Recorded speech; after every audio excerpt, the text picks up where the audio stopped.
Good afternoon बच्चों। Good afternoon sir. कैसे हैं? अच्छे हैं सर। जबरदस्त। तो एग्जाम कब है आप लोगों का? 15 फरवरी को सर। हाँ, आप लोगों के पास 2 वीक है समथिंग, ठीक है। और उसके हिसाब से आप लोगों को प्लानिंग करना है कि हमको किस तरह से प्लानिंग करें ताकि बोर्ड एग्जाम हमारा अच्छा हो, अच्छे से अच्छा रिजल्ट आए।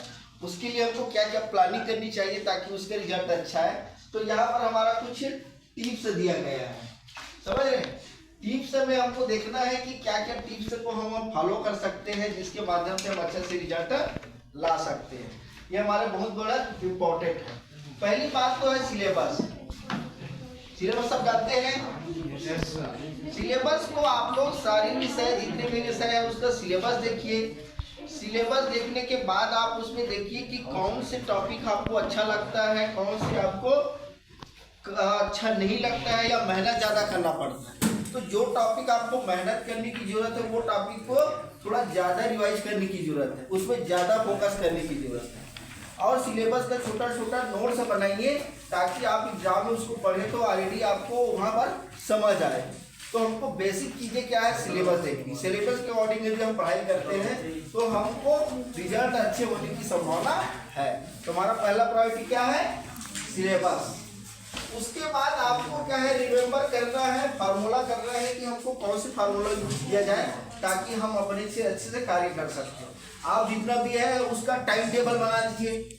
आप एक विषय है, कुछ 6 विषय है, 5 विषय है, तो उसका पर डे का टाइम टेबल बनाइए कि मेरे को आज कौन से सब्जेक्ट पढ़ना है, कल कौन से सब्जेक्ट पढ़ना है, या फिर एक दिन में मेरे को कितना सब्जेक्ट पढ़ना है। तो क्या है, आप टाइम टेबल बनाएंगे तो आपको लगेगा कि नहीं, फिर आप सोचेंगे कि हाँ मैं टाइम टेबल के हिसाब से अच्छा कर रहा हूँ, तो बाद में आपको क्या दिक्कत नहीं होगी। आपको ये नहीं लगेगा कि मैंने ये सब्जेक्ट नहीं पढ़ पाया या वो चीज़ें नहीं हो पाई।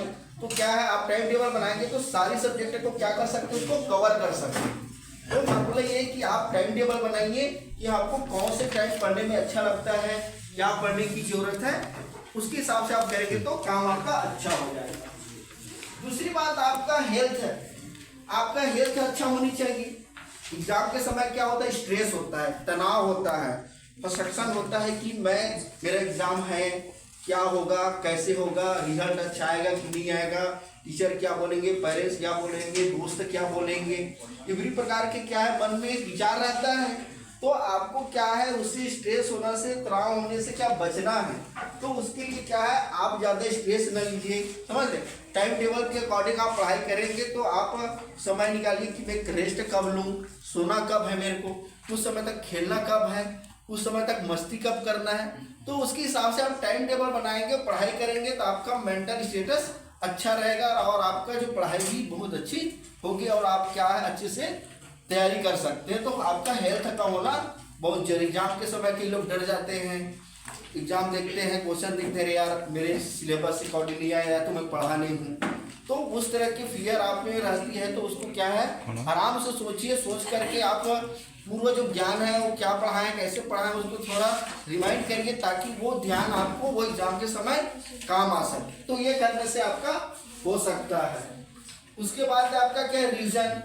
आपको बार बार क्या रिवीजन करने की जरूरत है कि मान लिया जाए कि एग्जाम है, एग्जाम के पहले आपको जो सब्जेक्ट है उसको कम से कम 2 बार या 3 बार रिवीजन हो गए रहे। एग्जाम के 1 घंटा पहले भी उसको रिवीजन कर लीजिए ताकि आपको कोई टॉपिक ऐसे लग रहा है भूलने जैसा, तो वो आपके 1 घंटा में आपको समझ आ जाएगा कि हाँ ये चीज़ें आज ही पढ़ रहा हूँ और वैसा ऐसा था। तो क्या है, उसमें आपको अच्छा बेनिफिट मिल सकता है। उसके बाद है बेसिक, जो आपका जो बेसिक चीज़ें हैं उनको आपको ध्यान रखना है कि हमको क्या क्या चीज़ें की ज़रूरत हो सकता है, समझ रहे हैं। हमको क्या क्या नीड होनी चाहिए ताकि हम उसको अच्छे से कार्य कर सकें, ताकि आप एग्जाम में सारी चीज़ों, छोटी छोटी चीज़ों को आप भूल कर रहे हैं उसको आप मैनेज कर सकते हैं।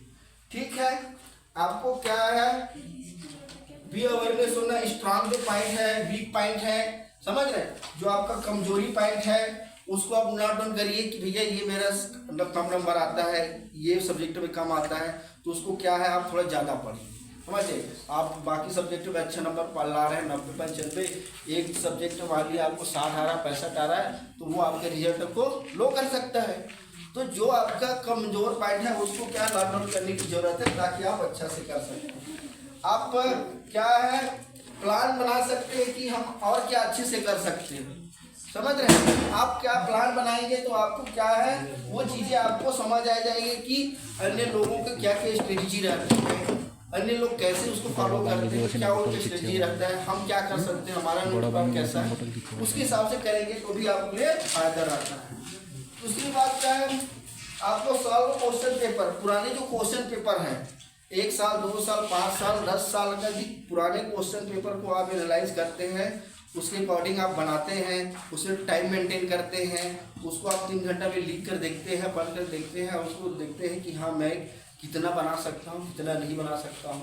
तो यदि पुराने क्वेश्चन को भी आप अच्छे से पढ़ते हैं तो भी आपको अच्छे नंबर आने की संभावना है। 10 साल का आप उसी को पढ़ेंगे तो भी आपका 90 से आने की संभावना है, समझ, ताकि वो चीज़ें उसी से कनेक्ट रहता है, उन्हीं चीज़ों को कभी कभी रिवीजन करता है कि क्वेश्चन उन्हीं सबों से मदद बनता है। तो ये हमारी टिप्स थी, यदि आप इसको फॉलो करते हैं और एग्जाम में यदि इस चीज़ को अपना मार्गदर्शन के रूप में लेते हैं तो आपको अच्छे नंबर लाने की जरूरत होगी, और ताकि आप अच्छे से इसको पढ़ाई कर सकते हैं और नंबर अच्छे से आ सकते हैं, आप स्ट्रेस में नहीं रहेंगे। Okay, thank you sir.